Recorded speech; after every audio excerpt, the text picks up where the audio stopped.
Have you ever thought about the fact that at some point in your life, you're either going to become a carer or be cared for?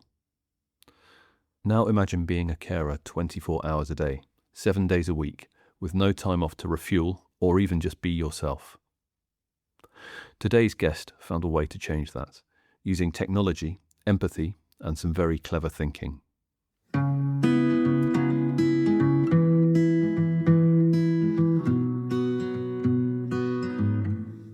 Hello, this is Problems Worth Solving, the podcast where we meet people transforming health and care through human-centered design and digital innovation. I'm Sam Mentor, founder and managing director at Healthier, the collaborative service design consultancy. If you enjoy listening, you can subscribe to this podcast and the accompanying newsletter at healthier.services. Today's guest is Charlotte Newman, founding member and chief executive of Carefree, a charity doing incredible things for unpaid carers. It's a brilliant example of social innovation in action. It's won multiple awards for service design, technology and sustainability, and is one of the UK's leading digital charities. Under Charlotte's leadership, Carefree has grown fast. With her team, she's shaped the vision, secured funding, designed the frontline service, and built the operational backbone, all while running the charity more like a tech startup than a traditional non-profit. Today, we're going to talk about what bigger organizations can learn from lean mission-driven teams, how AI can help charities do more with less, and why Charlotte thinks the future of care lies in partnerships, not just policy. Charlotte, thank you so much for joining us today. Let's dive straight in. What's the big problem you've been trying to solve?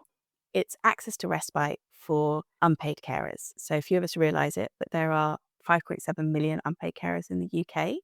They're saving the public purse £183 billion a year, which is more than the entire NHS budget. They're providing 80% of home care, and yet 68% won't get access to a break this year. How are you solving this problem?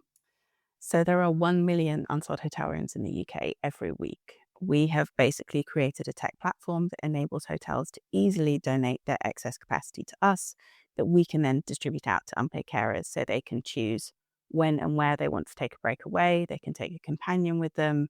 They can get access to overnight respite, which is just something that the system has not been able to offer before. And with that access to overnight respite, they're able to really center in on finding themselves again, getting good night's sleep, doing things like going for a walk or going for a swim. These are the types of things that we take for granted as being part of our everyday weekend. And it's just something that is just not possible for somebody who's looking after somebody full-time in the home. Why is this important? What's it like being a full-time carer in the UK at the moment? It's really harrowing. There's problems at so many different levels. So if you look at the fight to try and get the needs of your cared for person met, that's part of the journey, is that you're constantly trying to fight for access to services. There's a reduction in provision of, for example, respite, so that you've got a care worker that would come in for an hour to give you a break and things like that. So a lot of carers are running on empty, like in a live-in role with the person they're caring for. They'll be up through the night because depending on that cared for person's needs, they might need to be doing kind of personal hygiene stuff for that cared for person through the night, or giving them medication or checking in on them. So a lot of carers just won't have slept for years at a time. They'll become very socially isolated because in terms of thinking through and navigating where can I go, what places are accessible, finding time separated from their cared for person to be able to meet up with a friend or go out for dinner with their husband. There's very little in the kind of the norms of what it is to have social connections. And so there's a closing in of their world really shrinking. And then, of course, there's the physical exhaustion of it, because typically they'll be supporting somebody with their physical needs as well as their other additional needs. And so it's a huge amount of work. And that's what's really sad about this picture, is that actually this will affect every family at some point. You know, you're either going to be cared for or become a carer at some point in your life. But we're dealing with this in the home. It's not really spoken about or talked about, and it's just seen as being kind of something that we have to do and something that we just have to get on with. And very rarely do we step back and recognize, actually, I am kind of part of a big umbrella community of people that are holding our health and social care system together. And I need support structures that can enable me to carry on doing this. The psychological burden of it as well must be hard. Yeah, In lockdown, I think I spent 5.5 months at home with my parents isolating. We were going through the back-to-back cancer scenario with my parents, and I don't think I've ever recovered from 5.5 months of not leaving the house. And for many carers, that journey didn't end with lockdown. They are still very much stuck within the home for very deep periods of time without social interaction. I think it was the University of Essex that did some research where 1 in 6 carers have contemplated suicide. Fewer have taken an action, but it is the desperation of I can't go on tends to be the critical point that people can reach, because we don't have enough prevention systems like Carefree that are really trying to get carers that interjection of being able to step away from their caring role to reset. And people can dismiss Carefree and say, oh, what difference does it make to give somebody 2 nights away? And actually, carers will say to us, this was totally life changing, or this saved my life. And for us, that's very clear when we're speaking with and engaging with carers, that the need for carers to have a right to respite is really acute. And it's not something that's actually prescribed within our system. You know, you're an informal workforce. It's not like you get rights of holidays. You don't. The level of burnout within the system is really acute at the moment. Do you have a personal connection with the mission? Yeah, I mean, my first encounter with how care can disrupt your life was when I was 10, and my grandmother, she was blind and she had senile dementia, and she came to live with us after my grandfather passed away. And the situation that my parents faced, and it's so acute in my memory, was really difficult. It wasn't just the care burden of looking after my grandmother. I was the only person she recognized. And so I ended up taking on a lot of those kind of young carer responsibilities. I missed a lot of school, failed my 11 plus, and it got to the point where we really needed to make that move of putting her into a care home, and then that created a huge amount of financial pressure. We lost our home. You know, it's these sorts of things that kind of set you on a bit of a journey with your life. And then when I met Charlie and James, who were the people that had the original idea for Carefree, I just knew that this was something that I could build, and really the difference that it would make. And tell me a bit about how your journey before Carefree. How did you go into this world? A lot of stuff in the social sector space, you know, typical thing of what does a work experience placement do for you? You know, when I was 15, I worked at a youth magazine in Haringey, and the editor from that brought me into working kind of social investment space. I was doing internships with him from when I was 18. I always worked in the nonprofit sector. I managed to get some exposure into the startup space, which was really interesting. And I guess I started connecting the dots on, wow, if you really brought startup design methods into the social sector and into the charity sector, what could you achieve? And I guess that laid the groundwork for Carefree. One of the things I was really interested to talk to you about when we were researching this podcast was you've described Carefree as a charity that operates like a startup. And I wondered, what does that really mean in practice for you? Oh gosh, I mean, everything from, if you look at the nature of our team, it's broken down into product, business development, marketing, customer support, project management cycles. You know, this sprint is something that I guess we would like talk a lot about when we started, but now we do a very fancy NCT framework of narrative, commitments, and tasks, where we break down into quarter into different projects, and everybody's kind of running to sprint across a lot of the different sides of the organization. I guess funding wise, the way we think about our kind of burn rate and how we're running, but also our delivery system is tech based. And so the scale journey that we're doing is really centered on how many users are we bringing in, how many new partnerships are we building, how much money are we earning each month to be able to sustain our kind of baseline operating cost. And I think the pressures that we face as well as an organization, where we've just turned to 10 people this week. We've been 8 people since before this week, but we have 35,000 users now. And so the economies of scale that we're trying to drive with our initiative are very much what you would expect to see within a startup.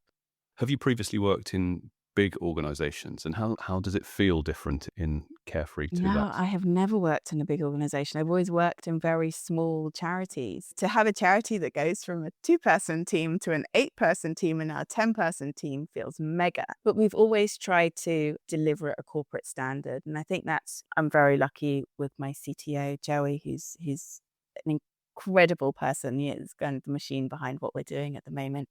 But we've always had this kind of vision of, we want our brand to be exceptional.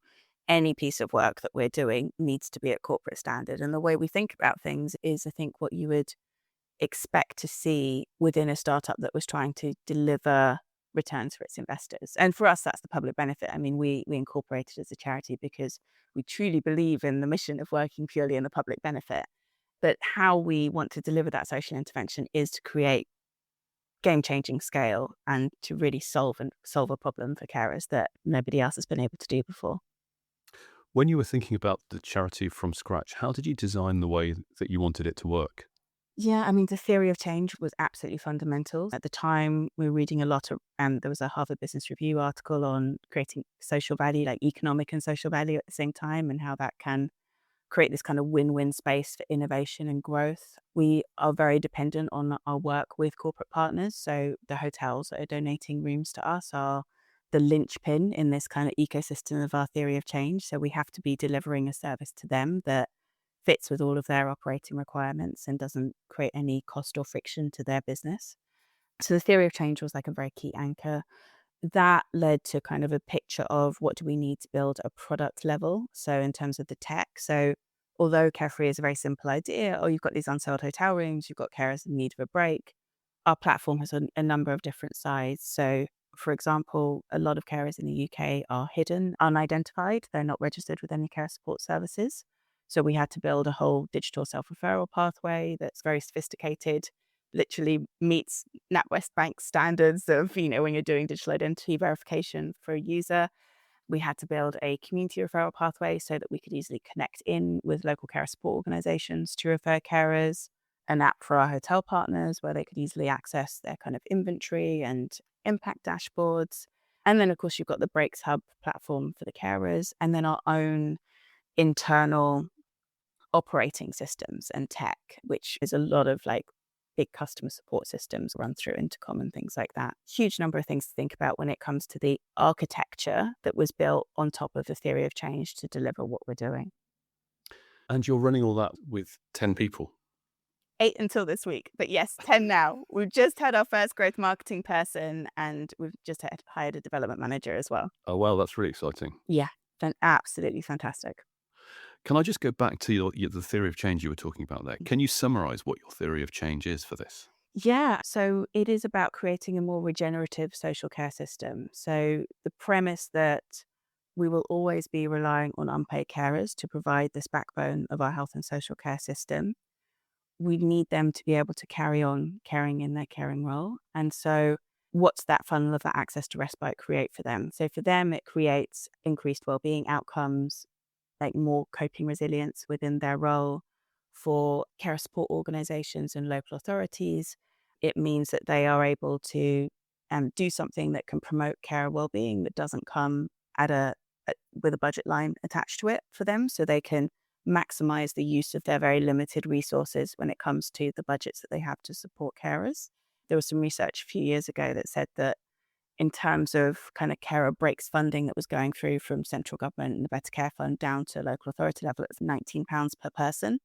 £19 is never going to pay for an overnight break for a carer. And so opening up that excess capacity from the hotel industry, again, with the theory of change for our hotels, it means that they can have direct impact at an individual level, but also at a societal level, again, for something that's quite cost neutral for them. So they are subsidizing the cost of the tenure of the room, the laundry charge, it's breakfast included.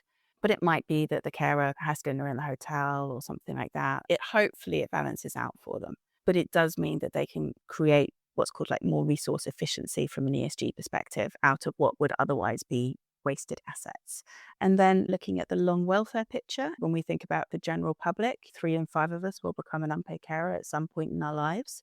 And so having this system where when it's your turn and you can actually have a respite mechanism, it's important to invest in a system like this because that's what's going to create long welfare in this country. When you were first thinking about the model, thinking about the whole way this charity and service might work, how did you test ideas and how did you involve carers and kind of hoteliers Yeah. and other people in this? Yeah, it was such a joint effort around building a small network of connections that would foster the kind of pilot period for what we were doing. So a friend of one of our co-founders who had 6 hotel properties that we could pilot with, going down and spending a lot of time with what was Cornell Carer Service down in Cornwall to understand what their needs would be in terms of running, being part of an initiative like this from a referrals pathway and a verification perspective. And then we tried to do our first pilot was code-based, like on a kind of custom-built code platform that had been donated to us, which was really difficult. And we very quickly realized the mammoth challenge of being a small organization and trying to do anything with custom code. And then in our beta pilot, where we worked with 1,200 carers, we ran all of that through Airtable. And so we were able to have very extensive notes on what each person's barrier to booking a break might be, what thing worked for them, what didn't. So there was just a huge amount of information that we were gathering in our first kind of couple of years. And then we finished our beta pilot in 2019, had to pull in and stop because we ran out of money, as often happens in that kind of journey of small organizations trying to get a social innovation through. And then, of course, the pandemic hit. And so we had this really, on the one hand, positive 2.5-year period where we'd secured some social investment that could carry us through and that enabled us to just focus on building a no-code architecture that we really believed could run at volume for when we wanted to relaunch after the pandemic.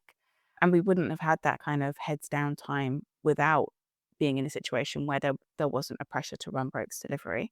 But when we went back online in kind of November 2021 with our platform, we actually ended up building another platform after that in February 2022. But since then, we've delivered over 14,000 breaks and registered over 30,000 more carers. It's been a really powerful kind of post-pandemic journey for us. What were some of the challenges when you were designing the model? A very typical one would be if you imagine kind of hotel excess capacity and when they think they're going to have vacant rooms, that would be last minute for a carer wanting to go on a break. They need a lot of notice to organize the interim care in that process. And so really finding a way and means of working that kind of fitted for both parties was a journey of like very strong design journey. And now we've settled into hotels release to us what they think their forecast excess capacity is going to be 45 to 60 days in advance. So when you're logging onto our platform, you're not seeing all of our inventory for the year all at once. You're seeing about 60 days worth of inventory. So overall, we'll have about 40,000 nights on the platform across the year, but that will be reduced down into the kind of 3-month chunks, essentially.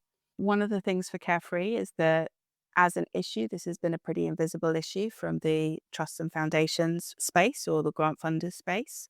There's a lot of traditional criticisms around our model. So, for example, trusts and foundations might say, well, this can't be a sustained intervention because it's just 2 nights away for a carer. That's not providing a continuous support. And I think that's just something that really doesn't fit with or account with the digital frameworks of delivery. You know, if we're an organization that's providing continuous online support for 35,000 users at the moment, that is continuous support and it's providing a continuous service that carers can access. It's also reflective of the thing that carers say that they need most, not what other people might think that they should need or they should want. And so it's really, I do feel there's a very strong beneficiary voice that's led our journey in terms of this was the problem that needed solving that isn't mirrored on the outside.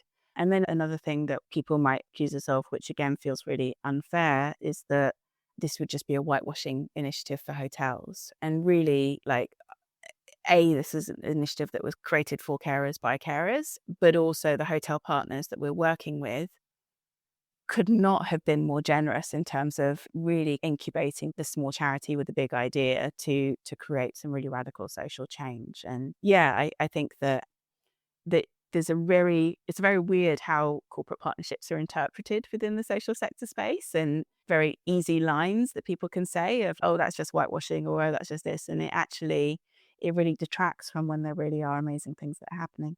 Our most generous donor, they have a small number of properties. I think it's about 20 properties. And my goodness, do they go above and beyond for our carers. They'll have flowers in the room. They really just throw everything at this initiative, and it's really amazing to see. That's fantastic. And who's on your radar who you'd love to work with but isn't signed up yet? We'd love to work with something like the Leonardo Hotel Group, who have like very big exposure in kind of the northwest of England, We're always looking for more properties in the southwest, in Cornwall and Wales. Northern Ireland is our kind of dreamboat scenario. There's a very acute need in Northern Ireland, and just it's a huge gulf of provision. But actually, with Northern Ireland, you've got a lot of independent owners and operators, and so it's about really finding those people and making connections with them. And our business development capacity is capped. Our amazing director of delivery is doing so much. And when are you getting that space to step outside and go and try and find hotel supply? Like, when am I getting space to go outside and try and find new funders? There's always competing priorities in this sort of setup. Do you see yourselves as a tech startup? Yeah, absolutely. As I say, fundamental to us is that we are a charity. We want to demonstrate what a charity that kind of is designed with what tools are available to us in the digital economy in the 21st century can be when you push the potential of what's possible. But at our core, because our scale of our ambition is that every full-time unpaid carer in the UK can get access to an annual break, we want to go into Europe and the US. Yeah, that really is our journey. And also from a brand perspective, we're trying to cement our brand in the way that a tech startup would try to, or any kind of corporate company. How about this concept of moving fast and breaking things? That's fundamental to the way that lots of these startups operate. Is that something you apply to your work? And how do you do that if you're working with vulnerable people? Yeah, absolutely not, is what we would say. So small continuous improvements. We use a system called Intercom, which is our kind of customer service framework. And we are literally catching every single interaction and conversation and communication with the carer. Any feedback that we're getting on is acted on immediately. And that's what, creates, like, we have tremendous customer service satisfaction scores, loyalty. Carers really feel like this service is there for them. What we do like to do is a little bit more of the kind of start with a skateboard. And this is very much our CTO, Joe Coonan Taylor's philosophy of start with a skateboard. Let's put something up.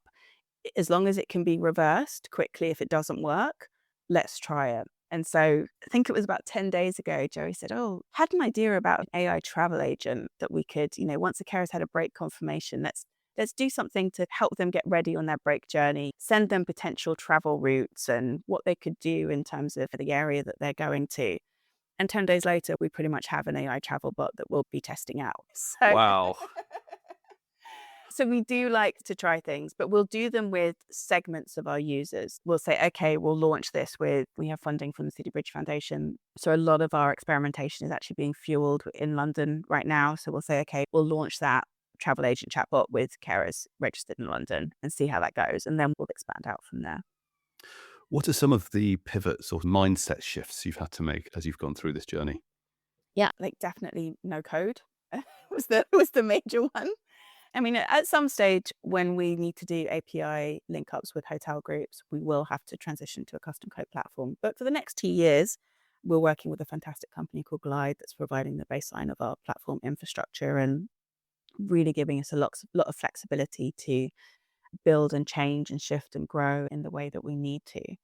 The big learning I had from myself as a manager was, I think, how to bring people along with you. When Joey came into the organization, he really became a translator for everybody else in terms of the vision piece that I had of how I thought things could link together. Actually, you asked me to describe the theory of change today.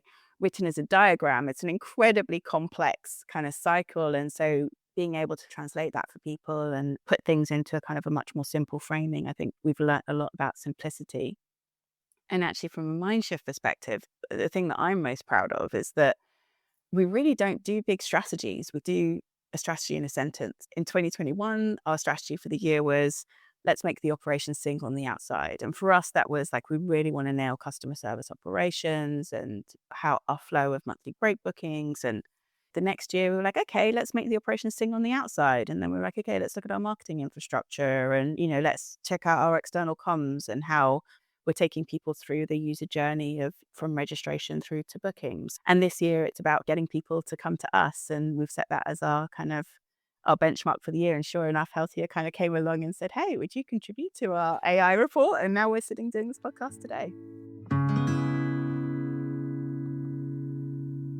Fantastic. I'd like to talk about the finances a little bit and sustainability, because that's at the heart of what can make things happen. And it's easy to gloss over some of that stuff sometimes. But In terms of the kind of the financial model, Mm. how did you initially imagine this would work, and how are you now funded? We had always set out to be a majority self-sustaining charity. So we charge a £33 fee for the breaks that we facilitate that can be paid for by the carer or by the carer service referring them or a local authority, or there are lots of mechanisms with how that can be covered. And the other income stream that we've had to introduce was for our community partners. We were shouldering a lot of, we had designed a theory of change where we really wanted to be connected in and joined up to the existing social sector. So we wanted community organisations to be able to refer carers, but it was costing us about 150k a year to have that infrastructure. And so we started asking for a flat rate contribution of 0.1% of their turnover as a kind of membership contribution. So our earned income today, I think, is probably going to cover about 35% to 40% of our operating costs this year. Social investment, for the last few years, we've done 3 very small rounds of social investment in comparison to what a round could be, but typically we would try to secure 150k of social investment per year, which would be about 20% of our costs. And then grant funding is the other kind of 50% really. And that's, I would love it to be a little bit more diversified, where we had networks for public fundraising or high net worth donors or corporate sponsorship, but we're just not we're not a big enough organization yet to have that visibility in those spaces to be able to generate income from those sectors. So in a couple of years' time, I really hope that we can. But for the moment, it is, I guess, the centerpiece of what enables Carefree to keep going is the earned income and the reliability that we know we're going to bring in 20 or 30k a month against a spend of 70 or 80k or something like that. So for us, because we're focused on volume rather than having a handful of partners where we have to charge a lot of money, we would rather have a lot of partners where we can charge as little as possible. So for local authorities, we're developing a new package, which is around £3,000 to £5,000 a year. They will be able to have kind of group level access to see and understand which services within the area are referring carers to us, how many carers are signing up, how much inventory has been being donated by hotels in the area. So a lot of very useful data for them in terms of how they can prove that they are supporting carers and contributing to this infrastructure for breaks delivery, but something that's really not hitting into a major cost line for them. Has it been quite intentional to not rely on local authorities in your growth? Yeah, there's been a few pressure points around, and there were a couple of opportunities last year of local authorities wanting to put. There was something called the Accelerated Reform Fund that was a one-off piece of funding from the government to fuel care innovation. And so a couple of local authorities wanted to do can we set up a digital platform for breaks access, donated breaks access and things like that. And we didn't bid for those opportunities because our infrastructure and way of working is so tight, so lean, so efficient. And also, like, the way in which we work, we know works for carers and all the parties involved. A lot of the kind of the descriptions of how people envisage these things should work are different, and what they want you to deliver against is changing your model into a different way that we wouldn't have as much confidence in. And so we just said, no, we're just gonna keep our heads down and keep moving forwards on what we're doing. How do you balance supply and demand? I would imagine there's a huge demand for your service, and the Yeah. supply might be more of a challenge. Yeah, I think we are hitting a bit of a squeeze point because it is more difficult to sign up new hotel groups at the moment. We immediately felt the effects of the October budget with the increase in employers' national insurance, and the hospitality industry just went a little bit into free fall. And so getting new hotels to think about ESG and social impact when they are very frightened within their businesses is harder than it used to be. So our timeline for signing up and converting a hotel group is about 9 months at the moment, which means that our inventory is staying more static, and actually our existing hotel groups are giving us more and more, which is what's enabling us to keep growing. We're doing about 500 to 700 breaks a month at the moment. But our carer demand is very steadily increasing. So we're getting at least 1,000 new carer referrals every month. That will be carers signing up predominantly through the self-referral pathway. And that is word of mouth among carers. That is people just hearing about the initiative. We've reached a level of maturity now at 7 years old where we are a little bit more known. And I think that is where our organic growth is coming from. Does it cost the hotels anything to work with you? Yeah, it cost them about, we just commissioned some economic research into this. It cost them about £25 per break that they're subsidising. The reason why we've commissioned some economic research into basically to value what the breaks are doing at public sector level. So if we're preventing 5% of carers from burning out in their role, that could lead to £200 million worth of public sector savings. And so can we leverage this model to say to the government, if you would provide hotels with a nominal fixed corporate tax rebate of, say, £25 for each break that they give away, that is what would really unlock volume for us in terms of moving this initiative to the scale that we want it to be. So that's where we'll be going over the next year or two, is really focused on that agenda. Let's move on to talking about technology. So AI is the talk of the town. Everyone's excited, terrified. There's Yeah. different ends of the spectrum. Mm. You've been doing lots of work with AI, and I think that was how we first connected when we were doing the research around ways that people were running support services using Mm. AI. Can you tell me a bit more about how you've been using AI to help your organization grow? Yeah, sure. So I think people have probably picked up in this conversation that our ability to expand our headcount is extremely limited because we're not sure of earning enough money to be able to sustain kind of additional roles. And our customer service team was at the forefront of this. Oh my gosh, we're adding 1,000 new users a month. How do you deal with that? And so we have a customer service system that's built in Intercom. They launched a chatbot called Fin AI, and we immediately stepped into trying to develop Fin AI as something that could create that kind of front line for our service delivery. It started with a kind of an out of office hours approach. So when we trade kind of 9 to 5, Monday to Friday, like turning Fin AI on for kind of inquiries and outside of that, we were training it on both like our big database of help articles so that it had, and it's a closed system, so it's not learning from anything else other than the information that we're feeding it.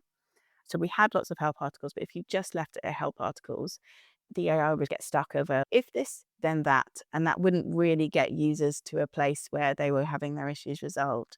So what it also has access to is anonymized data from, we have about 3,000 support requests a month. So it uses the anonymized data from those conversations to learn and understand, okay, this is what somebody's asking, or this is what they need in terms of their issue being resolved. And it's been fantastic. I mean, we've obviously done this in a very controlled way and in a very staged way, and in order to get the balance right. But if you think about 3,000 queries, we've got 2 people on our customer support team. If you were working off a normal formula of a full-time week, 15 minutes per customer, they would probably only be able to deal with 150 cases a week.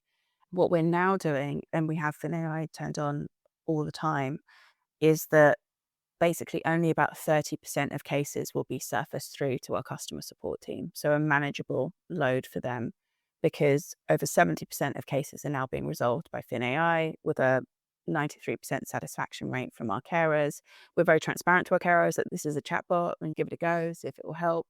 But what we're really proud of is the people that are coming through to our customer support team, is that we're able to surface through who are the highest needs users, and then we're able to put our time and attention onto those people that kind of really need that human support. So yeah, it's been brilliant. And I think it is we will be doing more of this as we grow and move forward.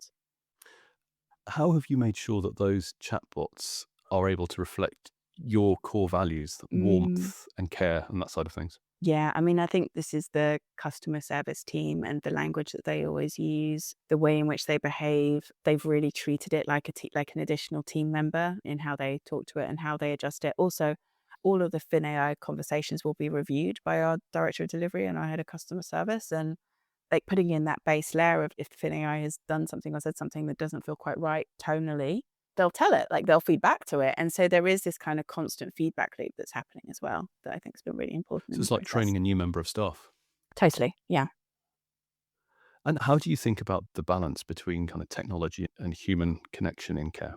I mean, it varies in terms of, I really believe that in terms of like social services and charity services, being better able to meet people where they are. At the end of the day, we live in a digital world with digital devices.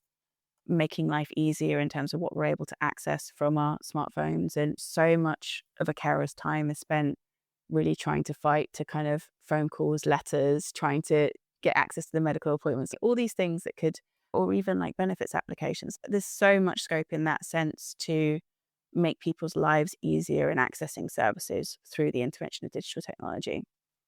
Let's zoom out for a moment and look at the sector and thinking about change in the sector. What do you think are the biggest blockers to change and innovation in the care and the charity world today? Financing is the thing that you can't avoid talking about at this point. When we were starting out back in 2017, there were some small pots of, there was Social Tech Trust for 45 grand. There was Comic Relief's Tech for Good pot for 45 grand, little things like that. The National Lottery did a digital fund program, which we got access to, but they only did that for 1 year. There is no centered digital funding within the sector. And that obviously critically affects the pipeline of organizations that would be starting to try and set up now. From a charity base, obviously there is a lot more kind of for-profit, for-purpose organizations, and they'll be incubated through things like Zinc VC or Ascension Ventures, things like that. So I think that if you look at the charity sector as a whole, trying to do something in the digital space, there isn't really the support framework there within the funding space. From a block in terms of the innovation standpoint, yeah, there's it amazes me how, if you contrast the small business community with the charity sector, so apps like Airtable or no-code software products like Airtable, which can automate a huge amount of kind of back office processes for you, your Stripe payments, your Zero cloud accounting, your this, that, and the other, your Slack, it really surprises me that in the small business sector, there is such a fast level of adoption of no-code products. That is the basis of their business models. They charge $12 a user because they're expecting that they're going to get lots and lots of small businesses to sign up to use their services because it makes their businesses more efficient. Weirdly, with charities, we don't just take the leap to, oh, that could help. There is something in whether it's the way that everything needs to be very heavily vetted before it's applied, there needs to be so much sign-off at so many different levels, but there isn't we could just use this tool and get that done, and that would make our lives easier. And I just fundamentally think that there's a missing piece of the jigsaw puzzle under the hood of making everybody's lives easier by adopting really basic no-code products into very small business processes that give you a lot more space to do the more radical innovation stuff. If you could wave a magic wand, what would you change and how would you redesign the system? I think I think it was the Centre for Social Justice that came out with a report a couple of months ago that over 70,000 grant pots closed in the charity sector last year. Also withdrawal of governmental funding and of corporate sponsorship. There's hundreds of millions going out of the sector right now, which means that charities really need to switch into more of a social enterprise model in order to be able to sustain their operating base and, like Carefree, have some sort of earned income stream to supplement their services. The magic wand that I think we need is, how do we open up social investment to enable charities to do that? And currently, social investment is completely unaffordable for the charity sector. It's 8 to 12% in terms of the repayments, and you also, in terms of the interest, the repayment period is 5 to 6 years. If you're having to start an income stream and get it rolling, the biggest single switch that I think we could do is just say, okay, flat rate, 10-year repayment periods. That's going to offset the negative impacts of the high interest rates. It's going to make the financing much more affordable to organizations, and it's going to create a wider spread of how many organizations can actually get access to that money. So that would be my big wish, is that we try to use the social investment space for what it was designed for. What's next for Carefree? What are you excited about? Well, we've just filed all of our trademarks around our brand, so that felt like a bit of a moment. Apparently it's 18 months until the trademarking people actually give you the trademark list. There'll be a wait. What I would love to see is an expansion of the hotels that become involved with our initiative, getting a bit more mainstream media coverage. We've been very under the radar. And I really hope that when we have this economic research that's being released in September, that it does basically become a bit of a turning point in our ability to really move into that public policy space and to start getting people to see that this isn't just a nice to have little carer breaks initiative. This is about how do we create a better care future for us all. How can people help? If they know a hotel group, send them our way. If they know a carer that wants a break, please do send them to our website. And if they're interested in, I think we're going to be looking at more social investment this year. So if they want to get involved on that level, please do give me a call. If someone's thinking of starting a mission-led organization today, what advice would you give them? Product market fit first. There's a trend in the startup space that try something, if it's not working, pivot. We don't have the time or the financial bandwidth to be able to do pivots when we're working within the resource constraints that we have. So nailing in that you really have an idea that will fix a need, that will solve a problem, and that people are going to want, and that has an earned income stream that people will pay for behind it. Those are the most important things, because if you just have something that you think would be great and you think would be nice and you think people would want, you're going to line yourself up for years and years of sleepless nights and stress, because it's not good enough to think that something's a good thing. Unfortunately, it has to really be proven out that this is something people will want, need, and pay for. And at the other end of the spectrum, what advice would you give to bigger organizations who want to operate in a more agile way? Take down your internal barriers to change. That is the key thing. And a lot of those organizations they have a very fixed IT infrastructure. And within the tech and the software space, there's much more of a transition to DevOps, and to basically project management is really being phased out within the tech sector. So having more of a focus on product management, being able to understand what are your, for want of a better word, like business processes or operating processes, what tech tools can support those operating processes to operate more efficiently. Just unhook yourself from the IT infrastructure that you've had and be more experimental. To end with, I'd like to know one belief that you hold that others might not agree with, but you think is true. And it doesn't have to be related to care or to health. I'm just curious. I really believe in the value of having like business values and business principles, and that you benchmark your decisions against that. And I mentioned earlier about like single line phrases that we have, but the things that I'm really proud of with Carefree is one of the phrases that we had was carers will never have to sing for their supper. So everything that we design will be as easy as possible for people. But you've got to find your hallmark phrases and your mantras that kind of really become the belief system of how you build what you're building. And I think people don't take the time to define what those things are for themselves, and they should really do a lot more of that. Thank you, Charlotte. It's been a privilege to talk to you. Thanks so much for taking the time to come along. Thank you, Sam. Really appreciate the opportunity.